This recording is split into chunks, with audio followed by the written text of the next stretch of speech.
Hi everyone, नमस्कार आप सभी लोगों को। कैसे हैं आप लोग। आज के वीडियो में हम बात करने वाले हैं कुछ ऐसी चीजों के बारे में, कुछ ऐसे फैक्ट के बारे में जो हर एक लेडी को पता होना चाहिए अगर वो प्रेग्नेंट है या प्रेग्नेंट होने की कोशिश कर रही है। कुछ ऐसी चीजें जो कि डिलीवरी के बाद हमारे साथ होनी ही होनी है एंड उसके बारे में हम लोगों से क्वेश्चन पूछना चाहते हैं लेकिन पूछ नहीं पाते।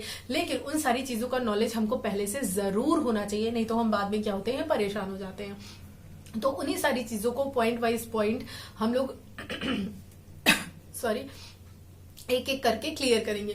तो अगर बात करते हैं पहले पॉइंट की, तो हमारे मन में ये क्वेश्चन, हर एक लेडी के मन में ये क्वेश्चन होता है जो पहली बार डिलीवर कर रही होती है कि हमें जो ब्लीडिंग है वो कितने दिन तक होगी, नॉर्मली कितने दिन तक होती है, कैसी ब्लीडिंग होगी, हैवी होगी, किस तरीके होगी। यानी ब्लीडिंग को लेकर रिलेटेड बहुत सारे क्वेश्चन मन में होते हैं। मेरे भी थे। मुझे लगता था कि 1.5 महीने तक ब्लीडिंग होगी, मैंने ऐसा सुना था। तो उतने में तो मतलब हालत ही खराब हो जाएगी ऐसा लगता है। तो लेकिन मैं आपको ये बता दूं कि कुछ लोगों को 1.5 महीने तक ब्लीडिंग होती है। ब्लीडिंग का जो टाइम पीरियड है एक्चुअली वो आपका जिसे बोलते हैं कि 3 वीक से लेकर 6 वीक तक का होता है। यानी 3 वीक से लेकर के 6 वीक तक का टाइम पीरियड नॉर्मल होता है। बिल्कुल अगर 6 वीक के बाद यानी 1.5 महीने के बाद भी आपकी ब्लीडिंग नहीं रुक रही है तो आपको डॉक्टर के पास जरूर जाना चाहिए।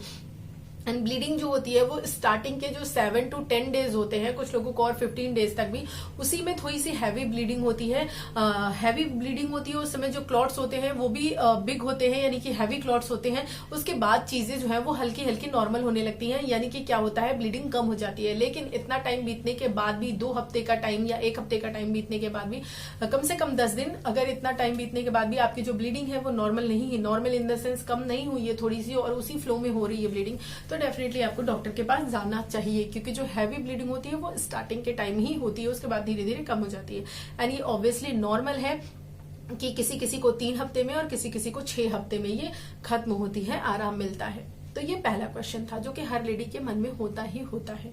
ठीक, दूसरा क्वेश्चन जो है वो ये है कि हमें ये लगता है कि हमने जिसे बोलते हैं कि नॉर्मल डिलीवरी के बारे में सोचा है तो हमारी तो नॉर्मल डिलीवरी हो जाएगी, यानी कि हम किसी भी तरह के काट जिसे बोलते हैं टाके वाके इन सब चीजों से बिल्कुल दूर है। तो मैं आपको बता दूं, नहीं, आप दूर नहीं हो। क्योंकि आजकल जो नॉर्मल डिलीवरी होती है उसमें वेजाइनल स्टिच लगते हैं, यानी कि वहां पर टाके लगते हैं वेजाइनल पार्ट में। यानी कि जो सी सेक्शन होता है उसमें तो आपके लोअर एब्डोमिनल में, यानी कि स्टमक एरिया में, नीचे के पार्ट में, वहां पे स्टिच आता है। लेकिन अगर आप नॉर्मल डिलीवरी करवाते हो तो आजकल जो ये रेशियो है, ये 95% चांसेस ऐसे होते हैं कि डॉक्टर्स जो है वो वेजाइना के पास स्टिच लगा देते हैं, यानी कि कट लगाते हैं, उसके बाद वहां पे टाके लगाते हैं, तब जाके नॉर्मल डिलीवरी होती है। तो वहां पर भी टाके होते हैं। आप ये सोचो, हमने मन में ये रखे हो कि नहीं नॉर्मल डिलीवरी मुझे करवानी है और कोई स्टिच नहीं लगेगा, तो नहीं, ऐसा नहीं होता है। आप एक बार अपने डॉक्टर से जरूर कंफर्म कर लीजिएगा कि वो कैसे कराती है, वो कैसे प्रेफर करती हैं। एंड आपको ये जो टाके हैं इनका बहुत ही ध्यान रखना पड़ता है, बहुत हाइजीन फॉलो करनी पड़ती है, अच्छे से जिसे बोलते हैं इसकी सेकाई करनी पड़ती है। कुछ वो मेडिसिन देती है, उसको डालकर टब में बैठना पड़ता है कुछ देर के लिए। ये सारी चीजों का आपको ध्यान रखना पड़ता है। हालांकि इसके बारे में कैसे देखभाल कर सकते हैं वो अलग वीडियो में बात कर लूंगी। लेकिन यहाँ पर जो दूसरी इंपॉर्टेंट चीज थी वो मैंने आपको ये बता दी कि अगर आप सोच रहे हो नॉर्मल डिलीवरी में टाके नहीं लगते हैं तो आप गलतफहमी में हो। नॉर्मल डिलीवरी में भी टाके लगते हैं। वो टाके जो होते हैं वो वेजाइना के पास होते हैं, उसको वेजाइनल स्टिच बोलते हैं। ठीक है। अब तीसरी जिसे बोलते हैं बात ये है जो कि हर लेडी को जानना चाहिए और उसके मन में भी होता है। तीसरी बात ये है कि हमें ये लगता है कि जब हमने बेबी डिलीवर कर दिया तो ऑल ऑफ अ सडन हमारा जो पेट है वो बिल्कुल पतला हो जाएगा, यानी श्रिंक कर जाएगा, कम हो जाएगा, क्योंकि उसमें ऑलरेडी बेबी भरा हुआ है। और जब बेबी निकला तो क्या है, पेट अंदर चला जाएगा। नहीं, ऐसा नहीं होता। क्योंकि हमारा जो गर्भाशय है वो जब हमने कंसीव नहीं किया होता है तो उस टाइम में वो पीयर के शेप का होता है। लेकिन जब हम कंसीव कर लेते हैं और हमारे पेट में पूरा 8-9 महीने का बेबी होता है तो उसका जो शेप है वो पूरा वाटरमेलन के शेप के हो जाता है, लगभग इतना बड़ा शेप हो जाता है। तो उसको श्रिंक करने में टाइम लगता है। वो आपके नाभि तक तो आ जाता है, जल्दी ही आ जाता है, लेकिन नाभि से नीचे जाने में उसको लगभग टाइम लगता है। कई बार उसको 1.5 से 2 महीने भी लग जाते हैं और कुछ कुछ केसेस में तो और ज्यादा लग जाते हैं। तो आपको ये लगे कि तुरंत आपका पेट हो जाएगा तो नहीं, आपको डिलीवरी के बाद भी आपका जो पेट है वो 6 to 7 मंथ प्रेग्नेंट लग सकता है। तो ये बिल्कुल नॉर्मल है। हालांकि मेरे केस में ऐसा नहीं हुआ था। क्यों? क्योंकि मेरी बेबी जिसे बोलते हैं 9वें महीने में हो गई थी, पूरा 9वां महीना नहीं क्रॉस किया था और मेरा जो पेट है वो काफी अंदर हो गया था। मेरे डॉक्टर भी मुझे देख के कह रही थी तुम्हें देख के तो लग ही नहीं रहा है कि तुमने बेबी डिलीवर किया है। तो मेरे साथ ये हो गया था। हालांकि हो भी सकता है, लेकिन ये नहीं है कि मैक्सिमम तो ये नहीं ही होता है। जो जैसे कि बोलते हैं मेरा पेट बहुत कम निकला था, बहुत ज्यादा नहीं निकला था, तो जिनका पेट बहुत कम निकलता है उस हिसाब से वो अंदर हो सकता है थोड़ा सा। लेकिन ये आप सोचो जिनका पेट ज्यादा है या दूसरी या तीसरा बेबी कर रहे हैं तो उनका तुरंत हो जाए, उनके साथ नहीं होता है। उनको डिलीवर करने के बाद भी आपको लगेगा कि इनके पेट में 5-6 महीने का बेबी है। तो इतना पेट रखता है। जब वो धीरे धीरे आपका जो गर्भाशय है वो नीचे जाता है, अपनी साइज में आना स्टार्ट होता है, तो धीरे धीरे क्या होता है आपका पेट भी अंदर होता जाता है। इसके लिए अच्छी जो एक्सरसाइज है मेरे डॉक्टर ने मुझे बताई थी कि आप जेंटल वॉक करो। अगर आप धीरे धीरे वॉक करते हो, थोड़ा थोड़ा वॉक करते हो, तो आपका जो जिसे बोलते हैं अच्छे से बहुत ही कम समय में जो आपका गर्भाशय है वो नॉर्मल हो जाता है। अनुलोम विलोम उन्होंने मुझे स्पेशली करने के लिए कहा था कि अनुलोम विलोम करो, इससे जो है वो बहुत अच्छा फायदा मिलता है। तो ये सारी चीजें आप कर सकते हो, ठीक है। उसके बाद अगर मैं बात करूं चौथे नंबर की जो बात ये होती है कि हमें जो चेंजेस देखने के लिए मिलते हैं वो ब्रेस्ट में मिलते हैं। यानी कि ब्रेस्ट जो है हमारे स्वेलन अप होते हैं, ब्रेस्ट के साइज में चेंज होता है। वहां पर हल्का सा आपको पेन भी फील हो सकता है, कई बार तो काफी ज्यादा पेन फील होता है। जब से बोलते हैं मिल्क बहुत ज्यादा भर जाता है और बेबी उतना ज्यादा पूरा फीड नहीं कर पाता, क्योंकि कुछ लोगों को जो मिल्क होता है वो ज्यादा आता है या नॉर्मल भी आता है। तो बेबी स्टार्टिंग में 30 ml 20 ml इस तरह से दूध पीता है एक बार में, तो उस समय जो ब्रेस्ट है वो पूरा खाली नहीं हो पाता। ऐसे में ब्रेस्ट में आपको पेन हो जाता है, कई बार जो मिल्क है वो जम भी जाता है। तो ऐसे में जो है वो बहुत सारी आजकल तो चीजें आती हैं, मैं आपको बता दूंगी, इंस्ट्रूमेंट्स आते हैं जिससे आप ब्रेस्ट को निकाल कर आराम से स्टोर करके रख सकते हो कुछ देर के लिए, एंड अगेन फिर आप फीड करा सकते हो। तो उससे आपको हेल्प मिल जाएगी, पेन वगैरह नहीं होगा। लेकिन ध्यान आपको ये रखना है कि ब्रेस्ट में आपके चेंज होगा, तो इसके लिए आपको बहुत सारे लोगों का ये मिथ है कि अगर आपने अंडरगारमेंट पहने यानी कि जो ब्रा है वो पहनी तो मिल्क रुक जाएगा। नहीं, ऐसा बिल्कुल भी नहीं होता। ये बहुत बड़ा मिथ है, मैंने खुद पहना है, मुझे मिल्क आया है। तो ऐसा नहीं है कि मिल्क नहीं आता, मिल्क नहीं होता, मिल्क होता है। बस आपको ये ध्यान रखना है कि बहुत ही टाइट आपको नहीं पहनना है, क्योंकि उससे आपकी प्रॉब्लम बढ़ सकती है। आपको एक बहुत ही इजी कंफर्टेबल ब्रा पहननी है जिसमें कि आप बहुत ही ज्यादा कंफर्टेबल हो, थोड़ी सी ढीली हो, इस तरीके की। तो आपको अपने ब्रेस्ट में जो है वो चेंज देखने के लिए मिलता है, ब्रेस्ट के साइज में भी चेंज देखने के लिए मिलता है।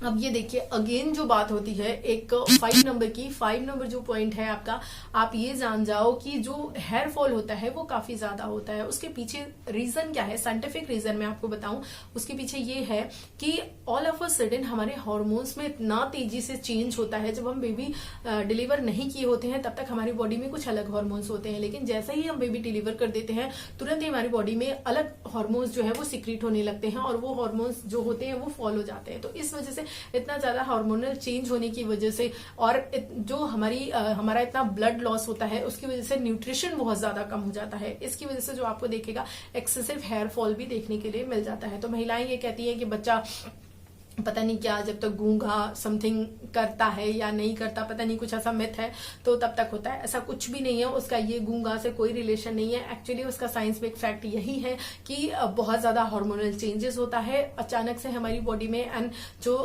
ब्लीडिंग के थ्रू बहुत सारे न्यूट्रिशन हम खो देते हैं, उसकी वजह से इतने सारे न्यूट्रिशन की कमी हो जाती है कि हेयर फॉल होने लगता है।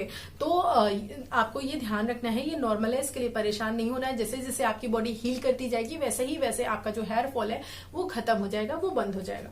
अगली बात करते हैं 6 नंबर पॉइंट की। 6 नंबर जो पॉइंट है उसमें ये है कि आपको ये लगता है कि अब तो हमने बेबी डिलीवर कर दिया, अब हमको इतना ध्यान रखने की क्या जरूरत है, चलो हम पिज्जा ही खा लेते हैं, चलो हम बर्गर खा लेते हैं, ठीक है, लाओ बहुत दिन हो गया, लाओ मसालेदार सब्जी खा लेते हैं। तो इस तरह आपको नहीं करना है। हालांकि मेरे डॉक्टर ने नहीं मना किया था स्पाइसेस वगैरह लेने के लिए, मसालेदार चीजें लेने के लिए, लेकिन फिर भी आपको इसलिए ध्यान रखना है कि बहुत ज्यादा नहीं लेना है। आप ले सकते हो, एक नॉर्मल रेंज में ले सकते हो, क्योंकि उससे क्या होता है एसिडिटी एंड कॉन्स्टिपेशन, और उसका कोई ऐसा जिसे बोलते हैं रोल नहीं है। एसिडिटी एंड कॉन्स्टिपेशन की वजह से ही मना किया जाता है। तो आपको ध्यान रखना है, बाहर की चीजें अभी भी आपको नहीं लेनी है।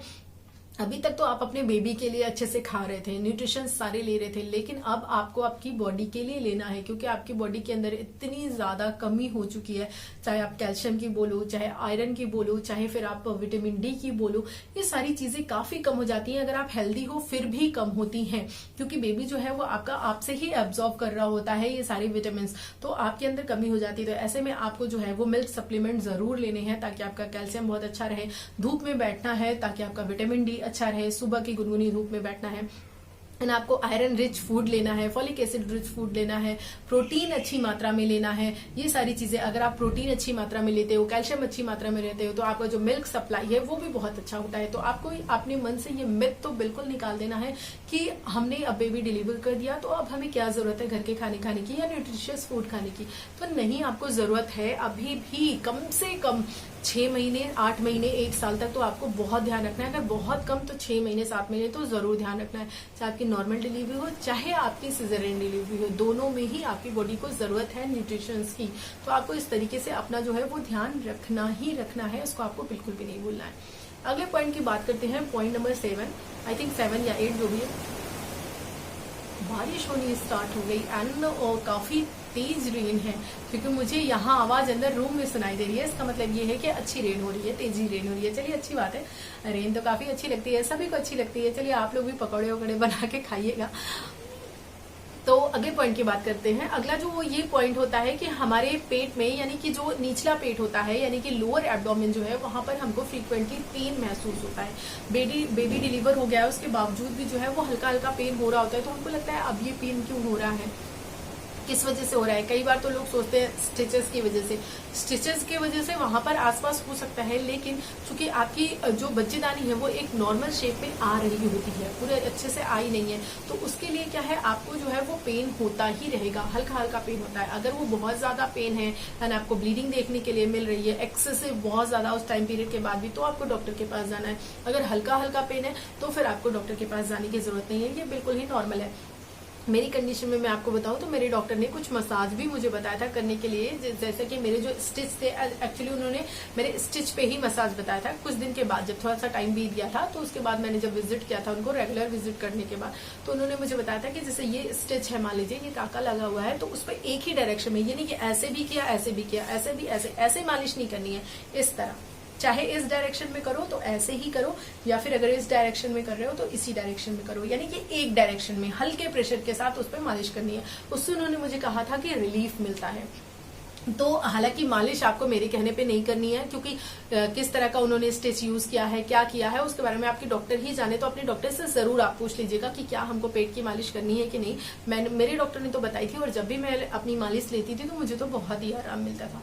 उसके बाद आपको एक चीज और बताऊं, एक जो मैंने देखा था अपने अंदर चेंज, ये होता है कि जब हम क्या करते हैं, बेबी डिलीवर करते हैं, तो हमको ना एक्चुअली ये ज्यादातर मेरे साथ शाम को होता था। शाम होते होते तक ना मुझे बहुत अकेलापन सा लगने लगता था, बहुत ही ज्यादा इमोशनल मुझे लगता था। मुझे मतलब जिसे बोलते हैं कि कभी ये लगता था कि मैं रोने लग जाऊं, और कई बार तो मैं रोने भी लगती थी लिटरली, और मुझे रीजन भी नहीं पता होता था कि मैं क्यों रो रही हूँ।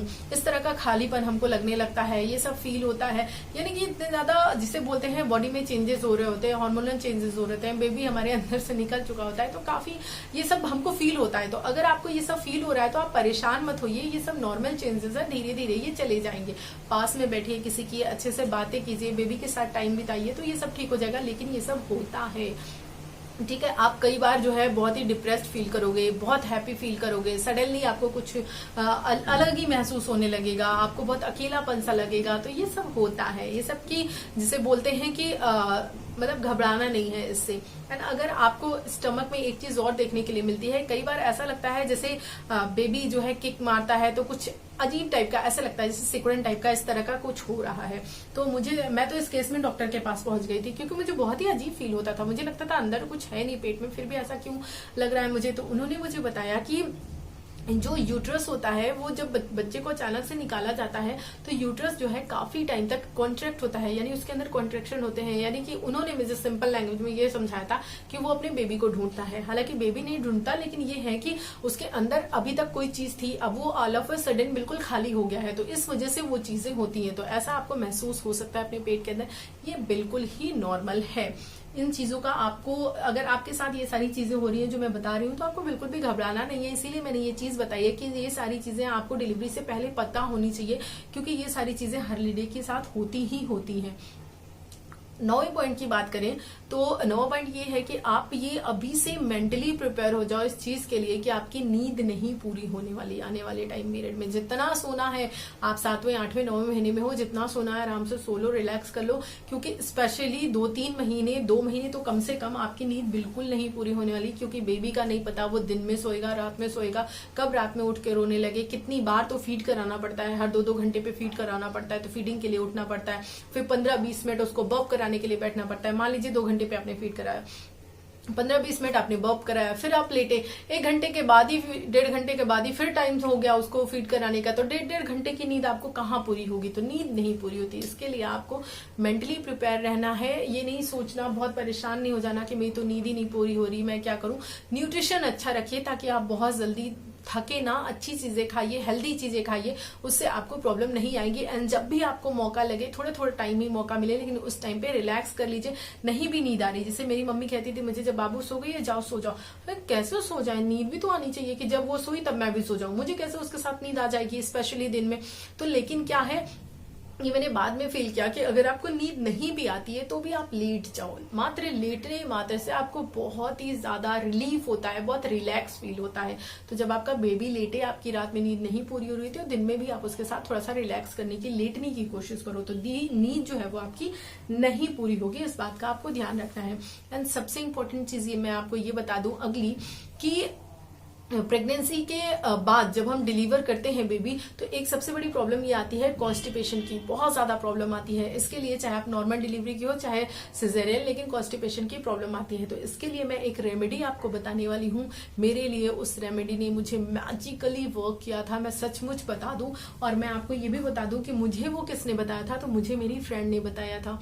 जिस समय मेरा ऑपरेशन हुआ था उसी समय उसने मुझे फोन किया, कांग्रेट्स किया, एंड उसके बाद उसने मुझे ये रेमेडी बताई थी, क्योंकि ऑलरेडी वो उस समय 2 बेबीज की मम्मी थी, तो उसको एक्सपीरियंस था, तो उसने मुझे इस बारे में बताया था। तो मैं भी आपको बताऊंगी, लेकिन यहाँ पे नहीं बताऊंगी, उसको अलग बताऊंगी, ताकि वो अगर अलग नाम से होगी तो हर कोई उसको सर्च कर पाएगा। अदरवाइज लोग इस वीडियो को अगर नहीं देखना चाहेंगे तो उसके बारे में वो उनको पता नहीं चलेगा। तो एक रेमेडी मैं आपको बताऊंगी जो कि आपके कॉन्स्टिपेशन के लिए मैजिकली वर्क करेगी। लेकिन फिलहाल अगर आपको ये बता दूं कि आप अपना वाटर का इंटेक अच्छा रखिएगा, फाइबर रिच फूड लीजिएगा, तो भी आपको कॉन्स्टिपेशन की प्रॉब्लम नहीं होने वाली। तो ये सारी चीजें जो मैंने आपको बता दी हैं, इन सारी चीजों का आप जिसे बोलते हैं अच्छे से ध्यान रखिएगा।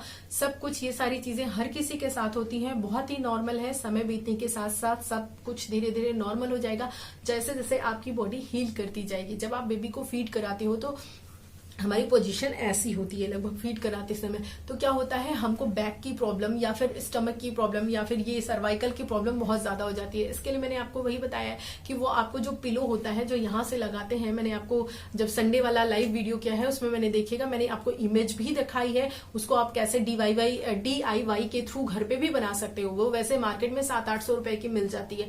अगर वहां आप नहीं लेना चाहते हो, इतने पैसे नहीं लगाना चाहते हो, तो उसको घर पे बनाओ, लेकिन डेफिनेटली उसका यूज करो यार, वो बहुत ज्यादा हेल्प करती है। अगर आपने उसको यूज कर लिया तो 80% चांसेस हैं कि आपके कमर में दर्द नहीं होगा, सर्वाइकल में पेन नहीं होगा। अदरवाइज बहुत ज्यादा पेन होता है। तो कमर और सर्वाइकल में पेन होना नॉर्मल है डिलीवरी के बाद। तो लेकिन उन चीजों का आप ध्यान रखोगे तो आपको हेल्प मिलेगी। मुझे लगता है मैंने जो भी चीजें फील की, जितना भी फील किया, वो सब कुछ अपने बेबी के बारे में, अपने बारे में, मतलब रिलेटेड जो भी चीजें मैंने फील की थी डिलीवरी के बाद, वो सब कुछ आपको मैंने बता दी, जो कि पहले से पता होना चाहिए। इसमें से खुद मुझे बहुत सारी चीजें नहीं पता थी, जैसे कि बहुत सारी चीजों के बारे में मैं जानती थी, लेकिन कुछ ऐसी चीजें हैं जिनके बारे में मुझे नहीं पता था, लेकिन जब वो मेरे साथ हुई तब मुझे पता चला। इसीलिए मैंने सोचा कि एक वीडियो में आप लोगों को वो सारी चीजें बता दूं जो कि डिलीवरी के बाद होनी ही होनी होती है, और हम सभी को पहले से पता होना चाहिए, ताकि वो हमारे साथ जब घटित हो अचानक से, तो हम उसको लेकर परेशान ना हो जाए कि आखिर ऐसा क्यों हो रहा है हमारे साथ। तो इसीलिए मैंने ये वीडियो बनाया है। कैसा लगा आप लोगों को जरूर बताइएगा। अगर अच्छा लगा हो तो लाइक कर दीजिएगा, अगर कुछ कमी रह गई है तो सजेशन जरूर दे दीजिएगा, कॉमेंट में जरूर बता दीजिएगा कि यहाँ पर ये चीज और ऐड होनी चाहिए। तो उससे क्या होगा, और भी जो लोग कमेंट पढ़ते हैं, जो हमारी फैमिली मेंबर हैं, उनको उसका फायदा मिल जाएगा। और इसको शेयर कर दीजिएगा अपने फ्रेंड्स एंड फैमिली के साथ, ताकि वो लोग भी उसका फायदा उठा सकें और हमारा फायदा ये होगा कि हमारी जो फैमिली है वो और बड़ी हो जाएगी। मैं आपसे देखिए सारी चीजें साफ साफ कहती हूँ, सीधी कहती हूँ। मैं जैसे लोग घुमा फिरा के बोलते हैं, मैं वैसा नहीं बोलती हूँ, मैं सीधा बोलती हूँ कि अगर आप चाहो तो इसको शेयर कर दो, चाहो तो लाइक कर दो, चाहो तो इसको सब्सक्राइब कर दो और बहुत सारे लोगों से सब्सक्राइब करवा लो। सीधा सीधा बोलती हूँ, बहुत ही प्यार से। आपका मर्जी है, मानो या ना मानो। चलो मिलते हैं अगले वीडियो में, तब तक के लिए bye bye and take care, love you guys.